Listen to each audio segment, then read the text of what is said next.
Welcome to Reality of the Rose with your host, Natalie Sprink.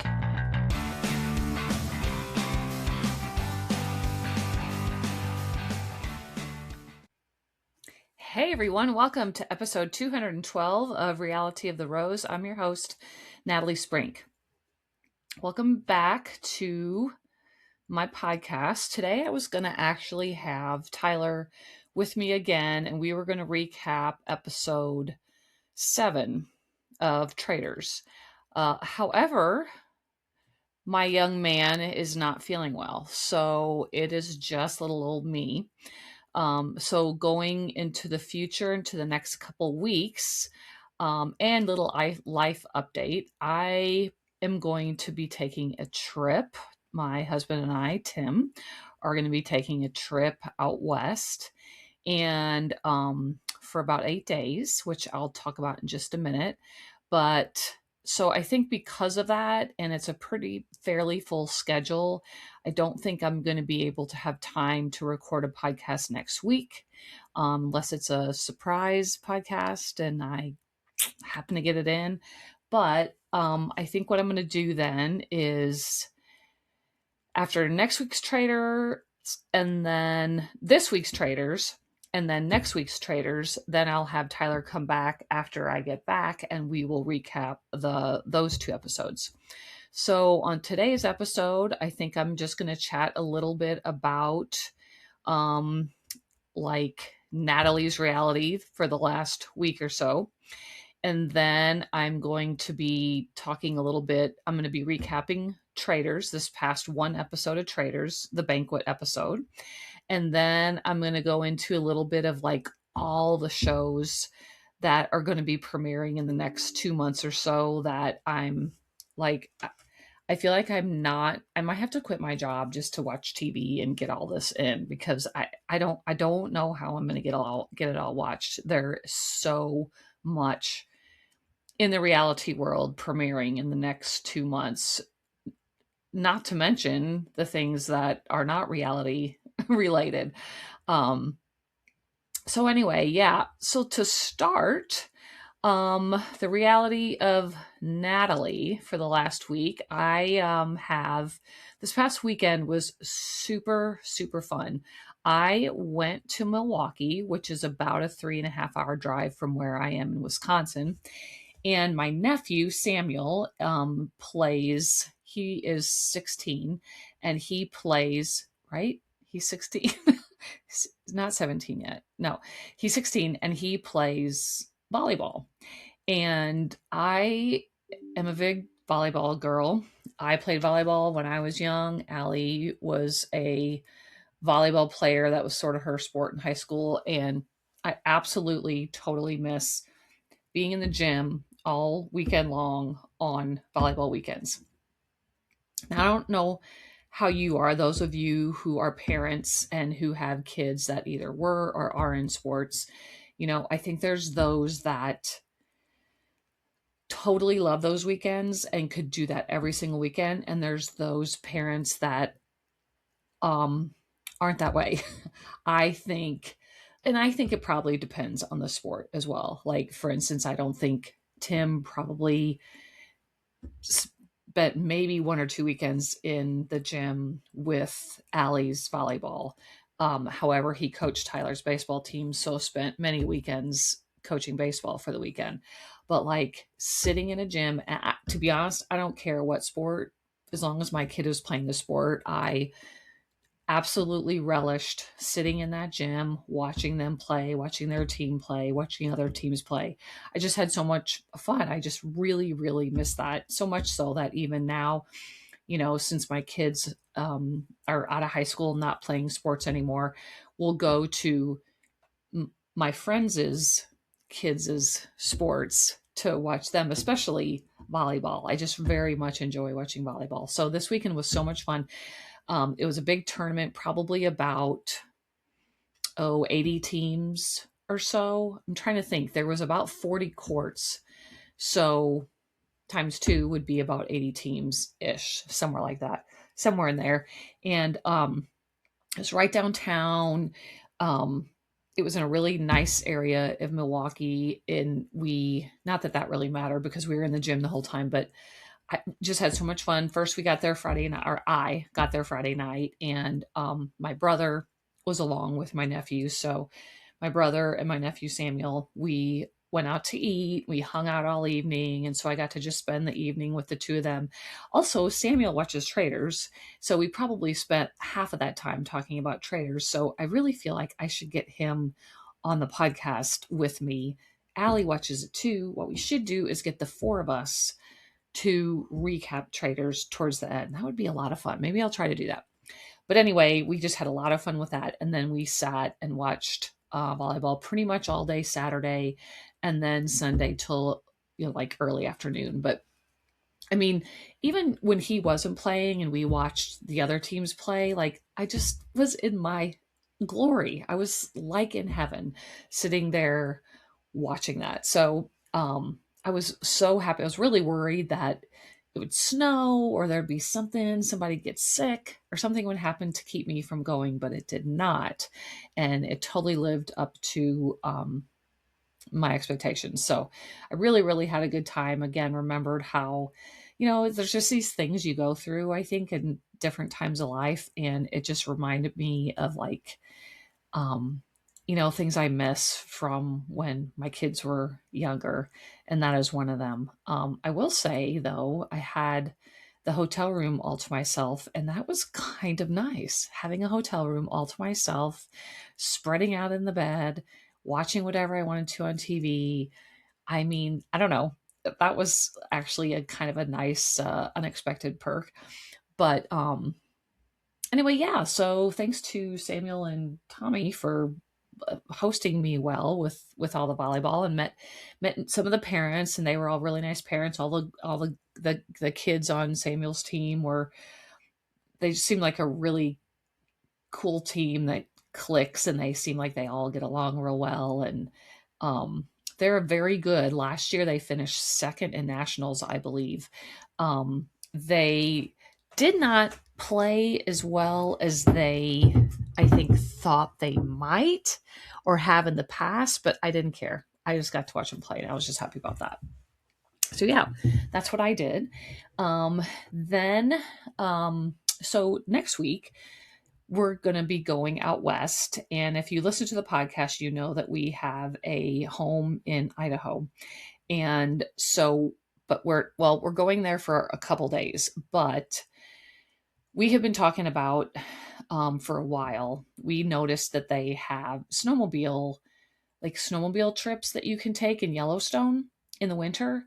So we thought about doing that for a while, but then found that they have these, I'm just going to call them a snowcat. I know that's probably not the proper name for it, but in my head, that's what I'm calling them. I'm picturing like a little bus on tracks that goes around Yellowstone and just takes you to different stops. And you get to observe while someone takes you around. I'm hoping that they sort of give you like a little, what am I trying to say? I'm hoping that they are also telling us about the park and telling us, little fun facts and non-fun facts and all of that kind of thing about the park too. I always like that. That's like very touristy, but I think it's always so interesting. So I think that, so anyway, we're going to be doing that for one full day. It's like a full day, I think like 8 to 5 or something. And they make stops and you get out and you walk around and whatever, have lunch. And so it sounds really, really fun. I'm very anxious because I've been to Yellowstone several times in my life, but always in the summertime and always when it's very, very busy, obviously. So I'm very curious to see how this is. Now, I know that I've heard that parts of the West, well, I know even in Idaho where our house is, they haven't gotten all that much snow. I've also heard that in Colorado, they're not getting much snow at all either, and that the ski hills are really suffering because of that. So I'm curious in the Yellowstone area, like how much the park will have snow and how much. But anyway, so then after that, we're going to drop down to Jackson Hole, Wyoming. And every winter they have this elk refuge, and they put out a ton of hay and food for the elk. because of the time of year and because there's snow on the ground, to feed them basically. And they just come in huge herds, and there's like, I'm going to say thousands. I don't know. I know for sure it's hundreds of elk at a time. And like the pictures we saw, we also saw this when were in Jackson Hole, and we were just kind of putzing around the town, and we found some information on this area. And so then you can like even take little sleigh rides, like they pull you in a horse-drawn sleigh thing or something like that, and you just like ride amongst the elk as they're feeding. And it's just like a field, and there's just elk as far as you can see. So that's going to be really cool, I think. So we're going to go and do that and hang out in Jackson Hole for a couple days. Then we're driving to our house in Idaho for a couple days as well. The total trip is about 8 days. So we're spending like 2 days in, like including travel days, 2 travel days, and about 2 days in each place. So yeah, it's going to be a lot of fun. I can't wait. Also, my dad turns 80 next week, so that's really wild. So both of my parents, my mom is a year older than my dad, so so they're both 80. Can't be with him on his birthday, but I so I hope he has a good birthday. I don't know where I was going to go with that. But anyway, and then my stepson's birthday is also next week. Jared will be 32. Oh, makes me feel so old. So yeah, it's been a good week. Had a few little glitches, I could say, as far as my rose and thorns for the week. I would say my thorns have to do with I can't, and I won't go into details because I'm not outing anybody on here. But you know how sometimes you think you know people, and then they do something, and you think, "Holy shit! Like, what? Who is this person?" I have 2 instances of this. That one has been kind of ongoing for a couple months, and the other is one that happened last week that just blew my mind. And it's just disappointing, and both of them are. And I don't know, like, you just, like I said, you think you know someone, you think you know their nature, and you think you know their vibe, and you think you know their energy, and you think you know sort of their I don't really want to say morals, but kind of, especially in one situation. And then they pull stuff and do stuff that just completely blows your mind. And that's just so disappointing. And in a way, it kind of like scares you for like, what else are other people capable of? Like other people I know, what will they pull? It was like, these 2 situations were not like directly something they did like really horrible to me directly, like, and only me, but to people that are close to me, and pisses me off enough that anyway, I don't know. Again, I'm not, I know I hate to be vague, and I hate to be like all like secretive, but and I would like to go more into detail, but I just can't, because I just don't want to do that here. It's not really the place, nor is it appropriate. But yeah, so I'd say that was my thorn, is just kind of being disappointed in the actions and the words that some people display. Yeah. So let me know if you can relate. Okay, so I'm going to move on to Traitors. All right. Talking about we're jumping from Natalie's reality to reality TV. How's that for a segue? All right. So episode 7, this was the banquet episode. And this episode started, well, first of all, the outfits were amazing for the banquet, I thought. Obviously very over the top. Obviously things that you would never wear in real life, but that's the point. absolutely love that aspect of the show. And it's how you can, get ideas and turn some of those outrageous ideas into kind of wearable ideas. But anyway, so we got the banquet. As if you'll remember, Lisa Rinna had the little brooch. I don't remember what they call it on there, but she had a little brooch and she just had to get someone to touch it. And the person who touched it was going to be banished. So we find out. So she, basically comes down to, I think she wanted to have Colton be able to touch it, but she didn't know if there was a way, especially because it sort of seemed that the two of them were on the outs enough that it would be too obvious if she were to get him to touch it in a suspect way. So she was just kind of winging it, and it came down to Jam, Natalie, and Kristen. And we didn't know who it was going to be until they all sat down at the banquet, and we learn that the part that no one knew about, or the little like surprise element, was that there was going to be 2 antidotes that 2 people could drink, and if they drank them and they were the people that had done whatever touched the brooch, but that was killed in plain sight, they would be relinquished of that banishing or killing or murdering, and they would continue to live. So we had Tara kind of freak out, thinking it was her. So immediately everyone's like speculating on what it could be. Could it be, was it something that we picked up and ate? There was those tarot cards laying on the table. Did it have something to do with that? Did it have something to do with like a particular food or drink that we drank? Like, what could it be? It could be a million things. It could be anything. And then we hear Jam right away talking about like, oh, like Lisa kissed me. Could that be it? And anyway, we find, and then so Natalie and Tara both kind of, especially Natalie though, got super panicky about like, oh my God, I really think it was, what did she think she did? Something with eating something, maybe?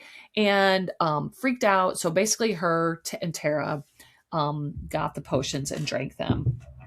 And, right? It was Tara. I mean, I know it was Natalie, but anyway, so I really thought it was going to be Natalie. So she drank the potion. So I thought she just wasn't going to die. But turns out that it was Jam that touched the brooch, and he did not drink the antidote. So he was murdered in plain sight. But which this was so strange to me, because as he gets up, he was like yelling, like, Lisa, it's Lisa. She kissed me. She kissed me in the cheek. That's what it was. It's Lisa. I'm telling you, it's Lisa, which is so crazy because obviously we know it was Lisa, but here she's calling her out for like not the correct action. It was Lisa, but it wasn't the kiss. It was the brooch. But I did think that her way of getting him to touch the brooch was very clever. It was not very obvious at all.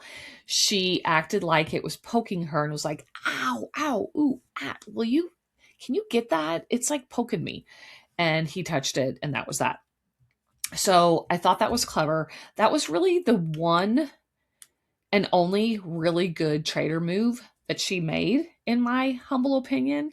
I've talked about this. I think we talked about this the last time, that I just think she's completely way too over the top. I do think Colton pegged her in that when she thinks it's a good time to be loud and try and throw people off, that she's she's almost too aggressive with it.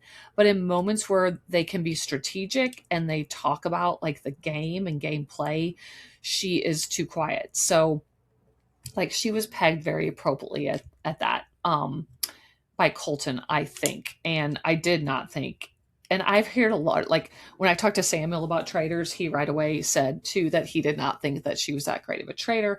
Allie has now watched it, and she thinks that Lisa was not great of a traitor. Both Tyler and Tim don't think she was a good traitor, and I've heard other people say the same things. I just don't think she was the best traitor.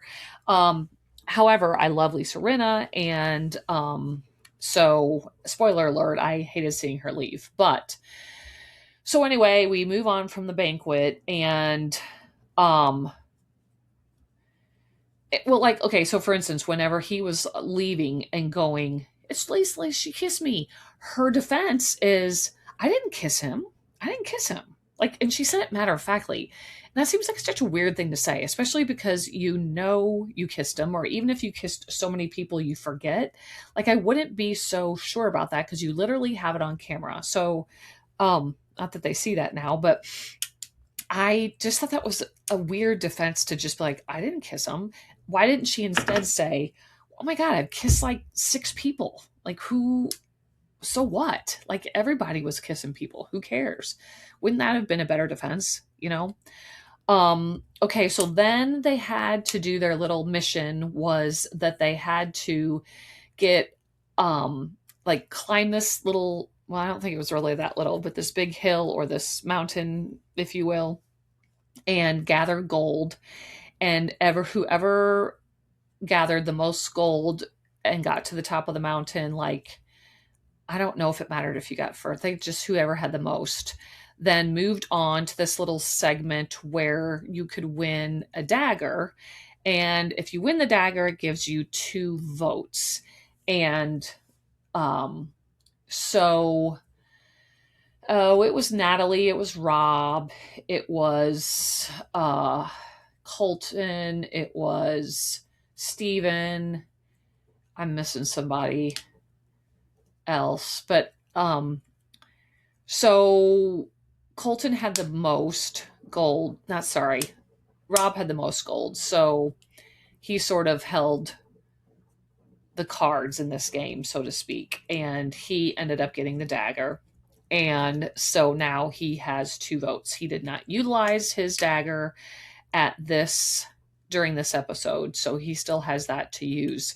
Then we start getting to like gameplay in the castle, and we have Johnny who thinks it's Colton. We have quite a few people thinking that it's Lisa, and we have Rob kind of jumping on that bandwagon, not knowing where he's going to go with this whole thing.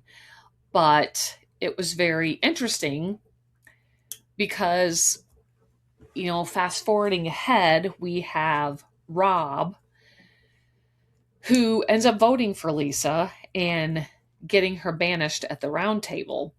So I have like mixed thoughts on this. Okay. So like, and it's hard for me because I really, really love Lisa Rinna. I know she's polarizing, but I personally really like her. And I hate to see her off the show because I think she added something to this show, and I just enjoy watching her on my TV screen. However, I also really like watching Rob on my TV screen, and I appreciate the gameplay. I actually think that it really probably was a great move for his personal game. I understand that people are upset because he sort of broke up the Traitors and he was disloyal to his fellow Traitors. But, well, okay, so back up. And I know at the very beginning of the show, I was extremely happy because these 3 really seemed to be on board with this whole thing together, and they seemed very cohesive, and they seemed in the same boat with each other, and they seemed like they were going to be supportive and loyal to each other. And I remember even commenting about that because it seems like in every other season that I have watched, which has been all of them, that very much, maybe not from the very, very, very beginning, but fairly early on, there is tension created between the Traitors, and one pisses another off for any number of reasons. And so I thought they all seemed like fun and sort of funny, and I just liked their vibe as a set of Traitors. So I kind of was sad to see that now broken up. I guess in a way it was probably inevitable that it was going to happen, that they weren't going to go hand in hand skipping through the tulips through the whole entire show. That probably was not realistic to expect that. On top of the fact that it also is I mean, it would be great to have all the traitors go to the very end. That's not happened, right? That's not ever happened. Especially that all three traitors, I'm so bad about shows. I know that I've watched the episodes, but I can't even tell you how any of them end or who the winners were, like off the top of my head. Sorry, just can't. But nevertheless, I'm 99% sure that has never happened, that all three traitors have gone on to the very end together. So the chances are very nil that that's going to happen anyway. And right, if the traitors are all standing in the end, then they split the money. I am sorry. I don't even know the rules to end of this game. Honestly, because I think the money part is dumb. I'm sure that there's a few of them that need money, but I feel like most of them don't really need money. I know Lisa Rinna doesn't need money. I know these housewives don't need money, that's for sure. But anyway, I guess like it's bound to happen. And there's also a personal gain. And there's also something to say about saying I won the game myself, So I completely get that Rob is like looking out for himself, because that's what you should do in this game, right? I mean, you can look out for your fellow traitors all you can, but if you're going to be made to look suspicious in it all, then why would you do that?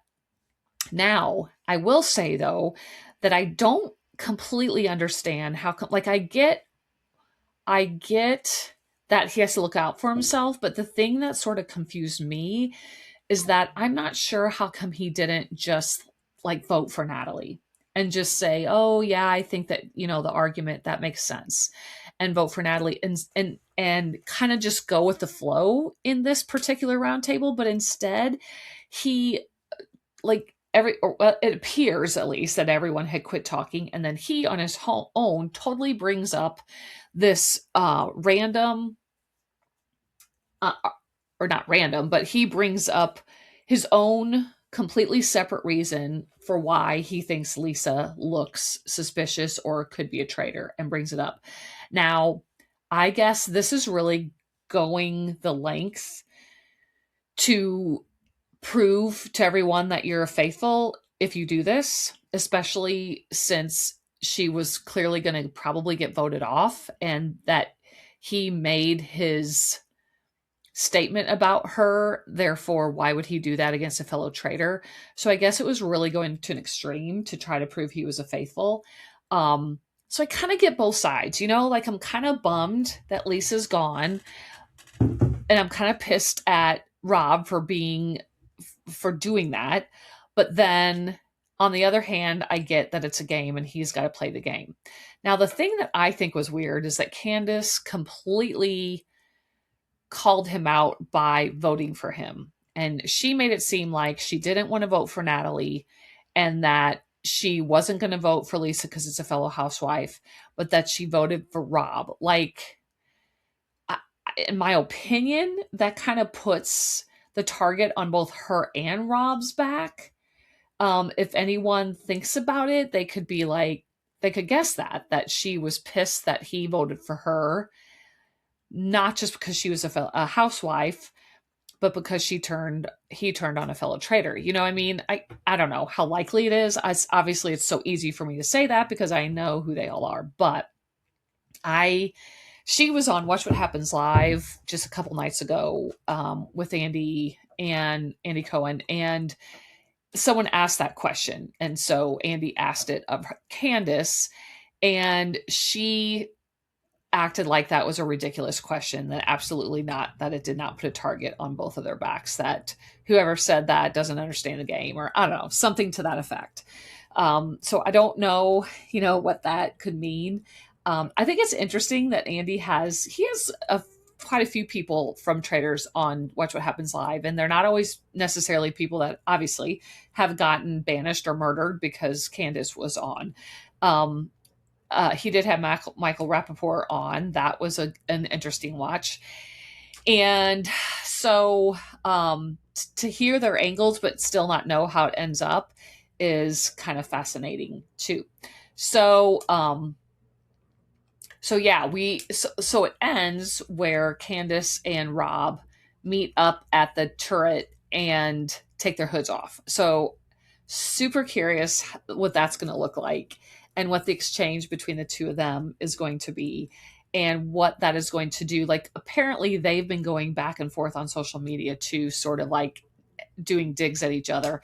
I'm so curious if like they're encouraged to do that to get people, interested in it and interested in watching it, or if that's like authentic them being pissed at each other, because it was something like oh gosh, what was it? It was a back and forth exchange in like the comments section, and Candace dissing Rob basically for voting for Lisa.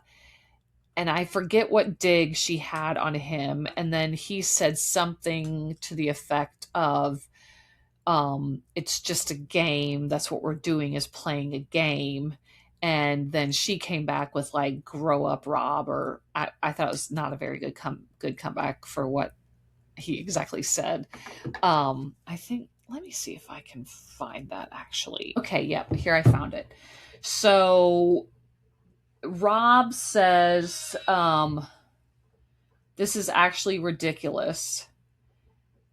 And she comments, is it? And then he comment, it's a game, Candace. And then Candace says, grow up, Robbie Bobby, gaslighting ages you. So anyway, yeah. So they're going at it, but obviously, like I said, that could also be like, they're purposely doing it just for the show's sake and to getting people to watch and all that good stuff. So it's working. But Lisa Rinna has, so anyway, Lisa gets voted out. And as she gets voted out, she says she's a traitor, and the reaction was super fun. I love when they get a traitor. I do love when they get a traitor out and how much they celebrate and are so excited. Oh my God. Oh, sorry. So that was fun. But, like, I thought the part that was very strange is that when Jam Jam left and he's like yelling out to everyone, it's Lisa, she kissed me, that's a kiss, it's a kiss, whatever. I feel like they have to have rules. Jam Jam was supposed to be on Vile Files. That was on Tuesday's show. And I'm actually listening to that episode, and I bet you $100 they're going to ask him that question. It seems like that would be against the rules to be able to just like scream out things that maybe you knew, but were kind of keeping a secret because who cares, because you're banished anyway. But I do know that they have some certain rules that they're not allowed to, obviously at the round table, when they're all given a chance to say something before they leave, they're not allowed to, like, if you're a traitor, you're not allowed to be like, and I'm a traitor, and so is Rob and Candace. Like, obviously you can't do that. It would ruin the game. So they have rules against that, but you would think that they would have rules against what Jam Jam did too. And as they're like dragging you out of the room, you can't just be screaming anything that like you think is secret and could be exposing someone. I don't know. That seemed very odd. And I would love to know like the behind the scenes on that part of that.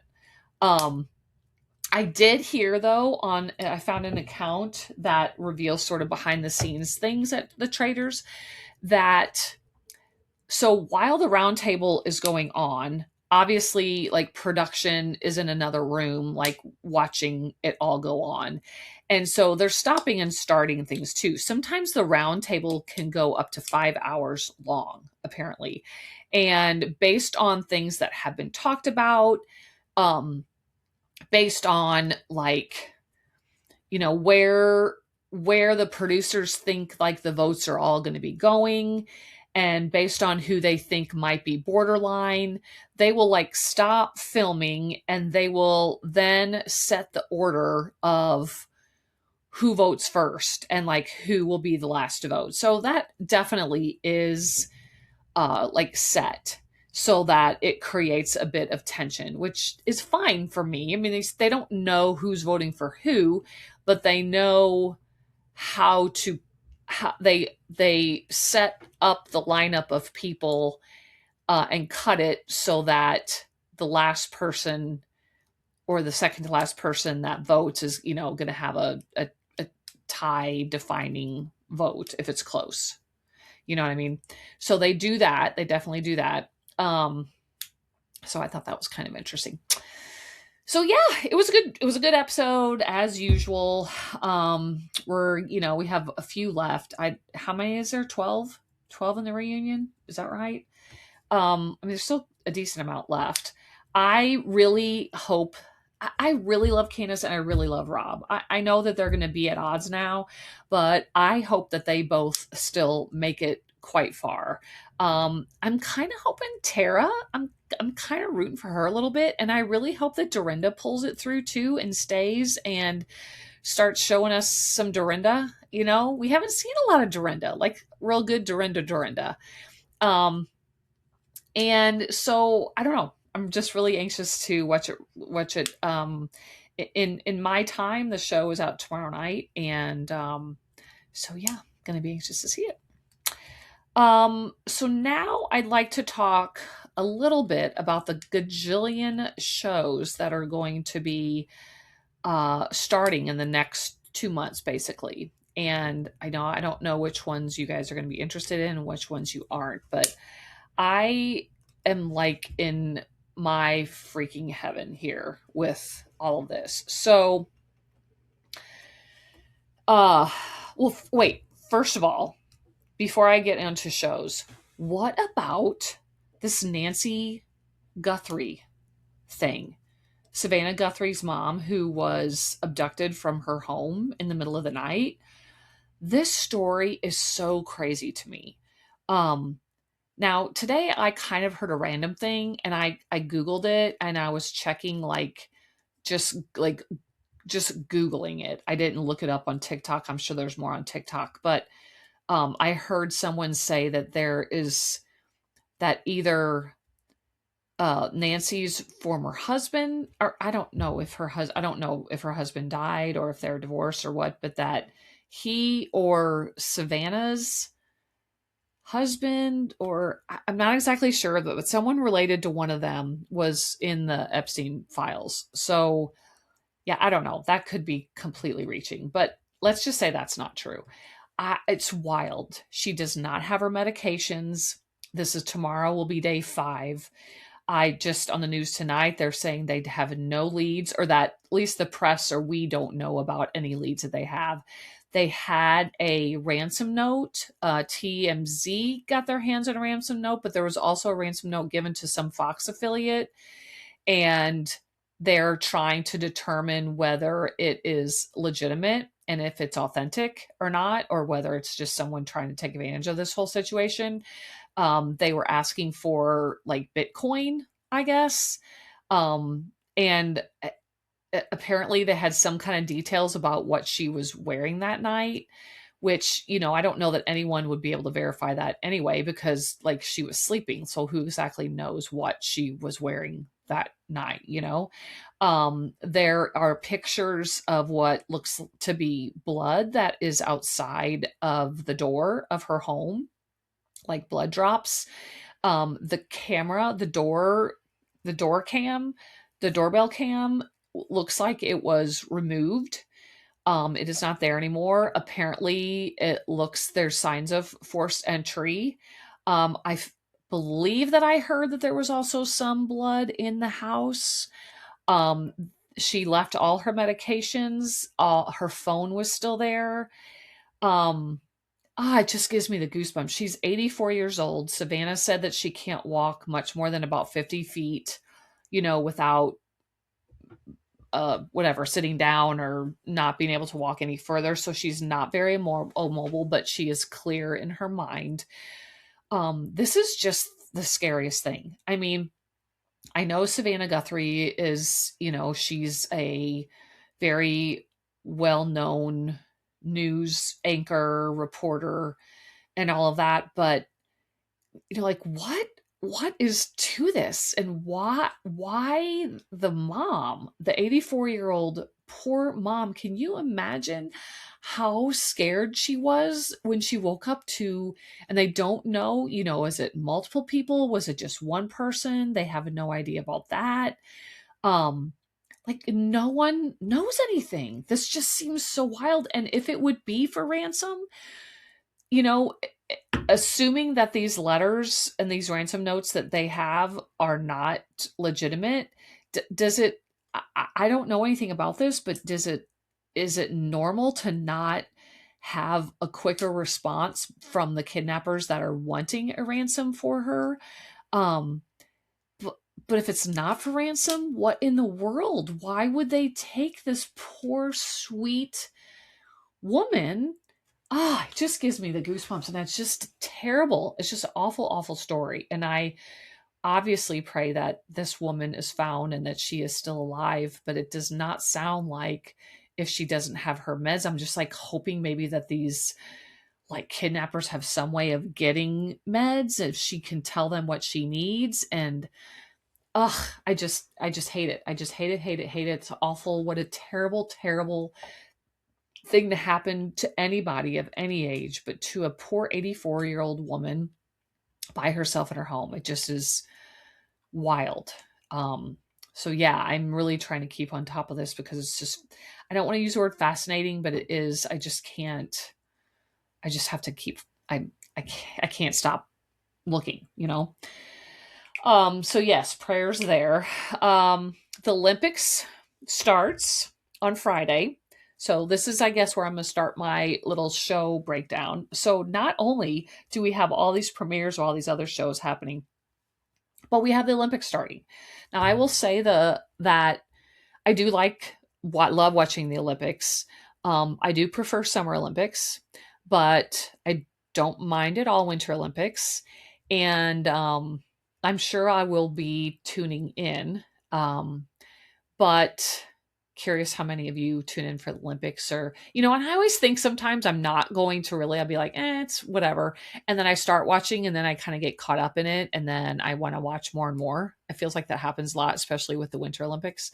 So yeah, that starts Summer House. So let's get to like reality shows. Summer House, which is on Bravo, starts last night. I think it started last night or it starts tonight. Oh, I think it starts. I'm not sure. I think it starts tonight. I don't know. Anyway, I haven't watched it yet, obviously, but this seems like going to be a really interesting season in my opinion, because I feel like we're going to be having a changeover here from Summer House to the new show that Bravo finally released the trailer for, called In the City. And we're going to have, obviously, the core Summer House people are seemingly aging out. So I know there's, I think like 5 brand new people that are going to be in the Summer House this season. Total newbies, and they all seem fairly quite on the young side.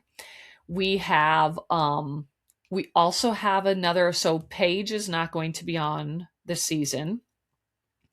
We know that. But Amanda and Kyle, we also know that they are now separated. And it was interesting because it seems like a very mutual, amicable separation.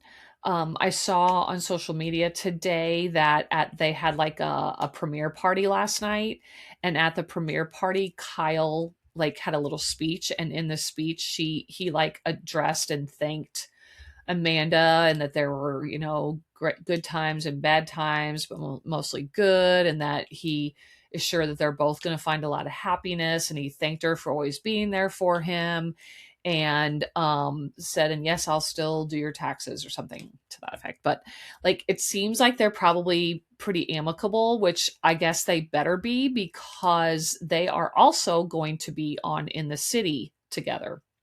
So the ones that I know of for sure that are in the little trailer, it's not really a trailer, it's just like a teaser. That's what it is, for In the City. And it's just, they show Amanda, Kyle, and and Lindsay Hubbard. So yeah, they're like, I think like some of the core, they're the core 3. I don't know whether Carl is going to be in it or not. You know, Carl and Lindsay were engaged, and that was like the theme and kind of the big topic 2 seasons ago.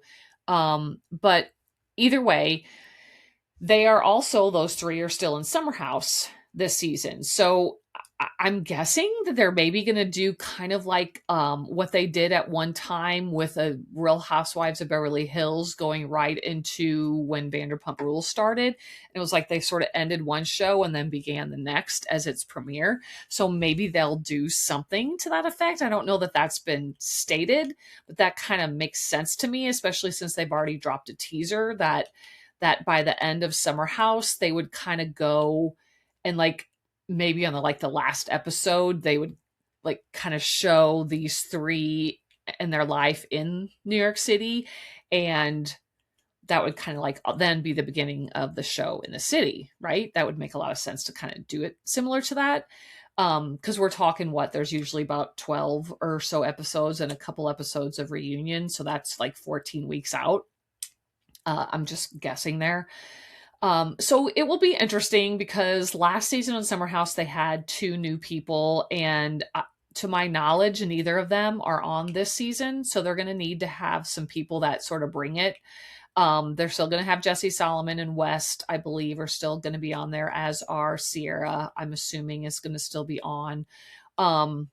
But I like Summer House a lot, a lot, a lot. I think it's fun. It's fun to watch. And I'm really anxious to see it too. They're just, again, even right now. So now I have Summer House. Also, Real Housewives of Beverly Hills is on. That is on. No, Southern Charm, I believe, is. I don't know the order of these because I just watch them after they're recorded already and I don't watch them real time. But we've got Southern Charm, we've got Real Housewives of Beverly Hills, and we have the Valley Persian Style. Those are all, and now Summer House. And then we still have Potomac. The reunion starts next week with that one. So right now in 1 week, there's Potomac, Summer House, the Valley of Persian Style, Southern Charm, and Real Housewives of Beverly Hills. On top of the fact that Below Deck, Down Under, they are now showing their flipped version of when the Real Housewives of Salt Lake City were on, like they went on the Below Deck's boat and had like whatever, their 3-day excursion from the Salt Lake City Housewives side of it. Now they're doing like a flip-flop and we're seeing the side of the Below Deck people with the Real Housewives visiting them on their boat. So I'm watching that just out of curiosity. I don't know how many episodes that is. I would guess 3 or 4. I watched 1 so far. I will personally say, now I'm not a Below Deck watcher, believe it or not, and I'm not starting, but I liked the Real Housewives version so far better, and it's probably just because I know those women better, but it's fine. So I also want to say that for those of you who watch just the regular Valley and like how kind of dark and just almost depressing it is sometimes, even though I still watch it, I will say that the Valley Persian Style is amazing. I never watched Shaws of Sunset, and this is kind of like a it's got the same people that were on Shaw's, and I don't think that's been on for quite a few years now, but apparently, excuse me, I have to take a drink. Apparently at least 3 of them, if not 4 or 5 of them, are like merged into this show. And so now it's obviously, I think Shaw's was more like in their younger era and their more wild era. Now they're, like living in the Valley, have kids, or, doing more adult things and the like. I never watched Shaw's, but I kind of wish I had because I really, really, really like this show a lot. It's so entertaining. I love all the characters. I love their vibe together. Would highly recommend it. Do y'all see my nose for those of you who are watching this? I don't know. Look how red my nose is right now. I'm sorry, I'm deviating. I don't know what happens. I am not drinking alcohol. I just am drinking water. I just have all of a sudden where my nose gets red. Not my cheeks, not any other part of my face. It's like I am blushing, but just my nose. And it's so embarrassing. I don't know if it's some kind of menopause thing. It's like a hot flash that just goes to my nose, but I hate it. I absolutely hate it. And I can feel it happening. I can feel when it just gets red and hot. Ugh, God, I hate menopause. And if it's not menopause, I hate whatever it is. It's gross. Anyway, I'm back on this other. Okay. Okay, so that was just Summer House. There's so many shows. Okay. Also, we have Age of Attraction. I'm kind of going to be going out of order here. Well, let me try to go in order. Okay, so then we have Love is Blind, which starts on February 11th. So next Wednesday, Love is Blind starts a new season. Then on February 16th, this isn't really reality television, but there is an America's Next Top Model documentary on Netflix that I think looks really, really good. And it goes behind the scenes, and and I think it exposes how really toxic that show was in its time. And I know I'm 99% sure that Tyra Banks is part of the documentary, and she talks about it, and several of the judges, but that looks so good and so interesting. I'm definitely going to be tuning in for that one, but that comes out on February 16th. Then, I don't have anything else that looks like it starts in February, although I am sure that I'm missing something. But then on March the 4th, Southern Hospitality starts, which, in my opinion, for those who don't know, this is another Bravo show. And for those who don't know Southern Hospitality, it also happens in Charleston, South Carolina, same place that Southern Charm is, but it's like a younger, like 10 years younger people, 10 to 15 years younger. So that's like all 20 somethings, maybe 30-ish, but all sort of 20 somethings. Also takes place in, like I said, Charleston, but really love its vibe. I enjoy it a lot. I mean, I obviously enjoy all these shows. That goes without saying, right? Okay. So then we have Ladies of London starting on March 5th, which is, I think, going to be similar. Apparently, this was a show that came out on Bravo some time ago, like years ago. I don't remember it. It was before my Bravo time, but it apparently only lasted like a season or two and then got canceled, but they're bringing it back. It starts on March 5th. So I'm definitely going to check that one out. I'm going to give that one a chance. If I have to let one of these loose, I think it might be this one, but I've got to at least check it out for a few episodes to see how I like it. So after that, we have on March 11th, Age of Attraction. It comes out on Netflix, and this is the reality dating show that Nick Viall and Natalie, his wife, are hosting, because they have a big age difference between them. I think he's like 43 or 44 and she's only 27. And so that's what this show is about. I think that there's like, I could have sworn they said 40 women and 20 men, or something like that. There's let's just even say 20 and 20 men, 20 women of all different ages. And he was talking about it on the podcast a little bit today. They played the trailer. They talk about how there's actually a lot of connections that are made. Obviously, they wouldn't go into detail.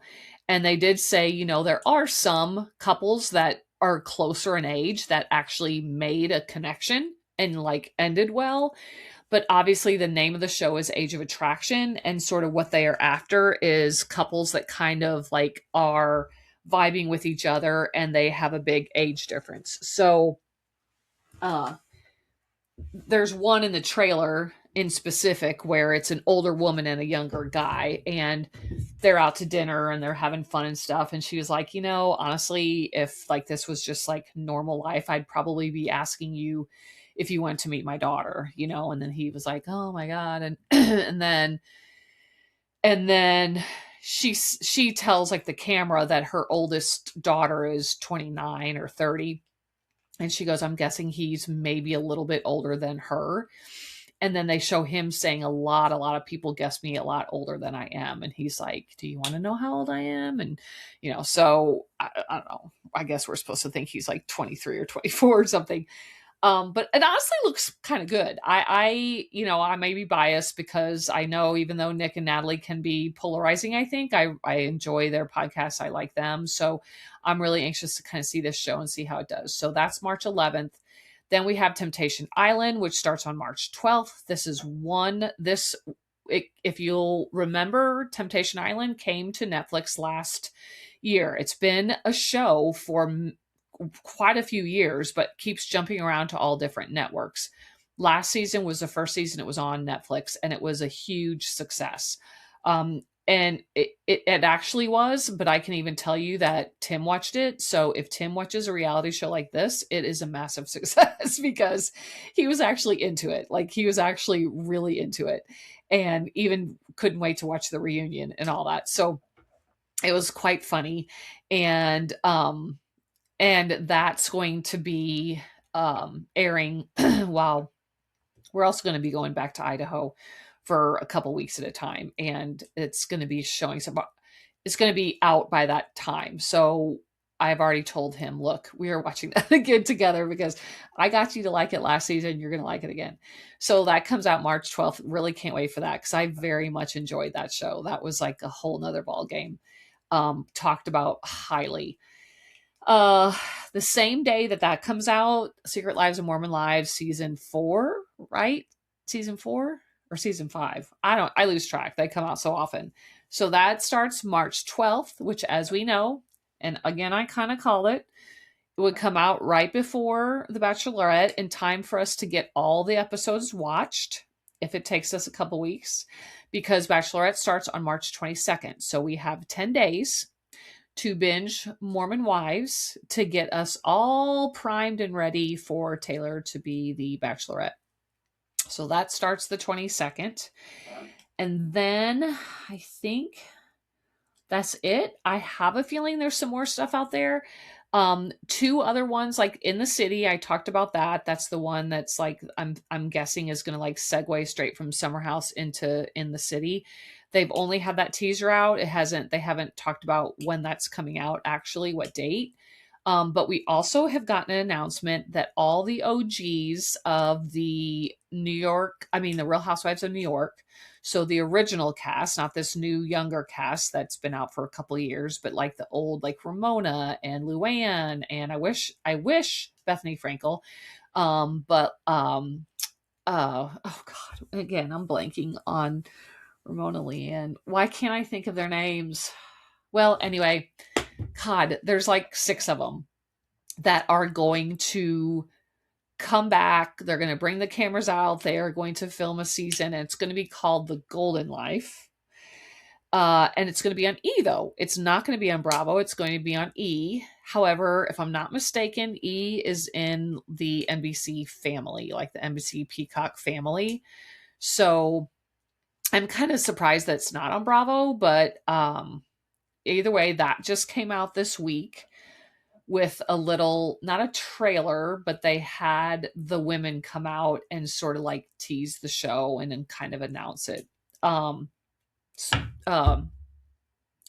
Sonia Morgan, that's who I was trying to think of. And there's a couple others too. So that I feel like will be really good. I'm anxious for that to happen.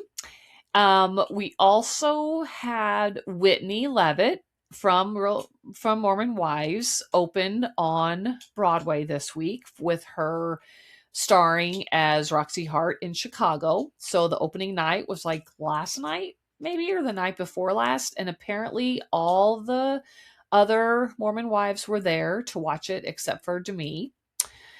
And I saw clips of it, and she did the clip I saw was really amazing and really good. And I just think it's very, very cool that these women who started on Mom Talk and on social media and just built themselves up, and now she's starring on Broadway in Chicago, is wild. So I think that's really cool. I think that's really cool for Whitney. I don't know how long her stint is on Broadway, but either way. So yeah, I like, again, there's so much to watch, and I just am so like anxious to be there. I'm going to have to just tell Tim that he's going to just have to not have a wife for a couple, months. And then hell, after that, this all gets going. And then my first grandbaby is going to be born. So I'm so excited. It's going to be a good couple months. So gosh, I don't know. I'm going on an hour here babbling to myself. Yeah, I guess that's it for today, guys. Thank you so much for tuning in.